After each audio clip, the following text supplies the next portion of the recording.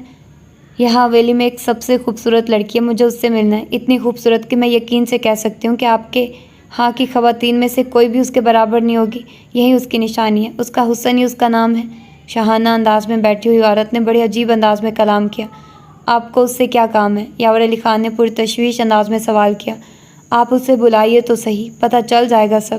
ہم معذرت خواہ ہیں، اس طرح اسے یہاں نہیں بلا سکتے۔ آپ اندر تشریف لے آئیے اور اس سے ملاقات کر لیں، ہمیں کوئی اعتراض نہیں۔ تیمور علی خان نے اگلی سیٹ پر بیٹھے ہوئے پہلوان نما آدمیوں پر نگاہ ڈال کر جواب دیا۔ عورت نے کچھ دیر سوچا، پھر گاڑی سے اتر آئی۔ خیریت خان، ابھی آتے ہیں ہم۔ اس نے دونوں آدمیوں میں سے کسی کو مخاطب کیا، پھر ان کی طرف متوجہ ہوئی۔ چلیے۔ یاور علی خان اور تیمور علی خان اس کے دائیں بائیں چلنے لگے اور نزدیکی ڈرائنگ روم میں آ گئے۔ عارف ان کے پیچھے پیچھے آ رہا تھا۔ تیمور علی خان نے ڈرائنگ روم میں پہلے داخل ہو کر تمام لائٹس آن کر دی اور پنکھے بھی چلا دیے اور پلٹے مگر ٹھٹک سے گئے۔ سفید پلین ساڑی میں ملبوس، بالوں میں کلائیوں میں موتیے کے گجرے پہنے، انتہائی دلکش سٹائل میں بال بنائے، وہ ایک انتہائی طرح دار عورت نظر آئی۔ میک اپ اتنا بھرپور اور نفاست سے کیا ہوا تھا کہ اس پر تصویر کا گمان غالب آتا تھا جو مصور کے برش سے وجود میں آئی ہو۔ سر سے پاؤں تک اتنی مرتب ایک لحظے کے لیے تو تینوں کے حواس ہی جواب دے گئے۔ تشریف رکھیے۔ یاور علی خان نے سنبھل کر صوفے کی سمت اشارہ کیا۔ مطربہ جیسی غلام زادی سے اس کا کیا تعلق ہو سکتا ہے؟ تیمور علی خان کے ذہن میں یہ سوال باد گرد کی طرح چپکا رہا تھا۔ جاؤ عارف، مطربہ کو بلا لاؤ۔ بالآخر انہوں نے عارف کو حکم دیا، وہ جیسے منتظر ہی تھا، فوراً باہر نکل گیا۔ یاور علی خان نے تیمور کی سمت دیکھا۔ دونوں الجھن میں تھے کہ اس سے کیا بات کریں۔ آپ سے تعارف ہو جائے تو کیا یہ مناسب نہ ہوگا؟ عورت نے باری باری دونوں کی سمت دیکھا۔ ہم دونوں بھائی ہیں، یہ ہماری حویلی ہے اور مطربہ ہماری خادمہ۔ یاور علی خان نے بڑے وقار سے مختصراً جواب دیا۔ انداز یوں تھا کہ ہمیں آپ سے گفتگو کرنے کا کوئی شوق نہیں ہے۔ ایک تو اس سے اپنے ظاہر سے وہ ویسے ہی مغرور محسوس ہوتے تھے۔ پتہ نہیں محلوں میں رہنے والوں کو یہ شوق کیوں ہوتا ہے کہ ان کی خادمائیں تک حسین ہوں۔ دراصل برابر کی حسین عورت ذرا ٹیڑھی ہوتی ہے اور خود پر غالب نہیں آنے دیتی کسی کو، جبکہ خادمہ تو محل کی دیوار میں لگے اینٹ پتھر کے برابر ہوتی ہے، اس پر آسانی سے۔ لا حول ولا قوت۔ دونوں بھائی سٹ پٹ آ گئے۔ بظاہر طرح دار عورت کس قدر بھونڈی گفتگو کر رہی تھی۔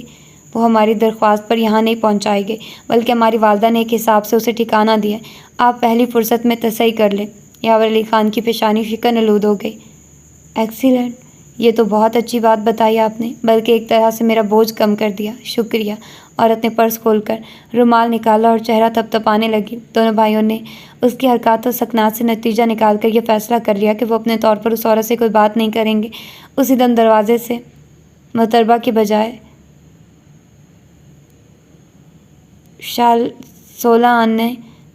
خالہ 16 آنے نمودار ہوئی۔ عورت کو دیکھ کر ان کا چہرہ پھیکا پڑ گیا۔ انہوں نے خوفزدہ انداز میں یاور علی خان اور تیمور علی خان کی سمت دیکھا۔ تو تم کیوں آئی ہو؟ وہ سوال عورت سے کر رہی تھی اور شکلیں دونوں بھائیوں کی دیکھ رہی تھی۔ میں تو باہر سے واپس ہو جانا چاہتی تھی، مگر تمہارے مالک اندر لے آئے۔ میرے لیے یہ کوئی نئی بات نہیں، ساری زندگی ایسی آؤ بھگت دیکھی ہے۔ اپنی طرف سے وہ تفاخر سے گویا ہوئی۔ دونوں بھائی اپنی اپنی جگہ ایک دوسرے سے بھلا کے شرمندگی محسوس کرنے لگے۔ محترمہ، آپ صرف کام کی بات کیجیے۔ تیمور علی خان کا لہجہ تیکھا تھا۔ کس سے کروں؟ جسے بلایا تھا وہ تو آئی نہیں، اس نے نخوت بھرے انداز میں جواب دیا۔ وہ نہیں آئے گی، خالہ نے قطعی انداز میں جواب دیا۔ جس جوان جسم کو تم نے مشقت پر لگا رکھا ہے وہ میرے پیسے سے پروان چڑھا ہے، اس کی پیدائش کا سرٹیفکیٹ میرے پرس میں ہے، پرچہ کٹوا دیا تمہارے خلاف تو بڑھاپا خوار ہو جائے گا۔ وہ پھنکاری، جو جی میں آئے کر لو، یہاں بھی محنت کر کے کھاتی ہوں، جیل میں بھی چکی پیس لوں گی۔ خالہ نے بڑے نڈر انداز میں جواب دیا۔ اپنے جاگیرداروں پر پھول رہی ہو، انہیں بھی پھنسواؤں گی۔ وہ زہریلے لہجے میں گویا ہوئی۔ یہی سمجھ لو۔ خالہ کا انداز ہنوز تھا۔ آپ ہمیں بتائیے مسئلہ کیا ہے؟ یاور علی خان کو ان کی بحث دور تک لاحاصل نظر آئی تو بول پڑے۔ خان، یہ متربہ کو لینے آئی ہے۔ خالہ نے نہایت ناگواری سے عورت کی جانب دیکھا۔ کیوں، کس حیثیت سے؟ سوال عین فطری تھا۔ ماں ہوں اس کی۔ دروازے میں کھڑا عارف بدحواس سا ہو گیا اور عورت کو گھورنے لگا۔ دونوں بھائیوں نے اثر نو اس عورت کا جائزہ لیا۔ ماں، اتنی عمر چور عورت، اگر آپ اس کی ماں ہیں تو یہ نوبت ہی کیوں آنے دی کہ وہ حویلی میں چلی آئی؟ تیمور علی خان نے ناگواری چھپانے کی کوشش نہیں کی۔ فراڈ کیا ان لوگوں نے میرے ساتھ، راتوں رات اسے یہاں پہنچا دیا۔ عورت نے غضبناک نظروں سے خالہ کی جانب دیکھا۔ مگر انہوں نے ایسا کیوں کیا؟ بظاہر تو اس میں ان کا کوئی فائدہ نہیں۔ تیمور علی خان کی استدلالی قوت پوری طرح کام کر رہی تھی۔ کیوں؟ پیسے نہیں دیے ہوں گے آپ نے اس لالچی عورت کو؟ عورت نے جان جلا کر رکھ دی۔ دیکھیے محترمہ، آپ ذرا احتیاط سے گفتگو کیجیے۔ ہمارے 99% ملازمین وہ ہیں جن کے باپ دادا ہمارے بڑوں کے ملازم تھے۔ ہم کبھی منڈی سے انسان خریدنے نہیں گئے۔ وہ 1% وہ ہیں جن کو کہیں بھی ملازمت چاہیے تھی، ہمارے ہاں کام مل گیا تو یہاں رہنے لگے۔ یہ جب چاہیں نوکری چھوڑ کر جا سکتے ہیں، ان پر کوئی زبردستی نہیں۔ اب یہ خالہ ہی ہیں، ان کے تمام پچھلوں نے حویلی میں کام کیا ہے۔ یاور علی خان نے خود پر کنٹرول کر کے وضاحت کی۔ اب بھی تسلی نہیں ہوئی۔ خالہ نے خود اعتمادی کی نئی رمق اپنے اندر محسوس کی۔ تو پھر کوئی مسئلہ ہی نہیں۔ آپ فی الفور میری بچی کو میرے حوالے کیجیے۔ یہ دیکھیے، میں تو اسے ہر قیمت پر ساتھ لے جانے آئی ہوں۔ عورت نے چیک بک پرس سے نکال کر ان کے سامنے لہرائی۔ خان، اگر آپ حج اکبر کا ثواب کمانا چاہتے ہیں تو اللہ کے واسطے زیتون بانو کو اس کے ساتھ مت بھیجیے گا۔ خالہ نے ہاتھ جوڑ دیے۔ مت بولو اتنا، تمہیں یہ حق دیا کس نے ہے؟ عورت گھر آئی۔ خان، آپ کو اندازہ تو ہو گیا ہوگا یہ کون ہے؟ خان، وہ بچی بہت معصوم ہے۔ خالہ کی آواز بھرا گئی۔ ایک منٹ، یاور علی خان نے انہیں خاموش کرایا۔ دیکھیے، آپ کا کیس بہت کمزور ہے۔ اس کے لیے ایک ہی دلیل کافی ہے کہ اگر وہ آپ کی بیٹی ہے تو آج تک وہ آپ سے دور کیوں رہی، اور آپ کو آج سے پہلے کیوں خیال نہ آیا کہ اپنی اولاد کو اپنے ساتھ رکھنا چاہیے؟ میری مصروفیات مجھے اس بات کی اجازت نہیں دیتی تھی کہ میں بچے کی نگہداشت کر سکوں، مگر میں اس کی پرورش کا معقول معاوضہ ادا کرتی رہی ہوں۔ عورت نے ساڑی کا فال درست کرتے ہوئے بے نیازی سے جواب دیا۔ اگر وہ معاوضہ واپس کر دیا جائے؟ تیمور علی خان بولے۔ عورت کے لبوں پر طنزیہ مسکراہٹ پھیل گئی۔ آپ تو کہہ رہے تھے ہم انسان خریدنے منڈی نہیں جاتے، پر وہ آزاد کرنے کا ہمارے مذہب میں بڑا اجر ہے۔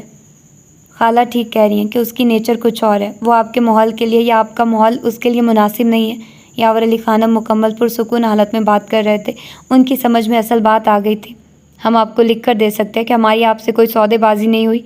وہ میری اولاد ہے، بردہ نہیں ہے۔ کیا آپ کو شک ہے؟ مگر آپ کا شک دور کر سکتی ہوں۔ عورت پرس کھولنے لگی۔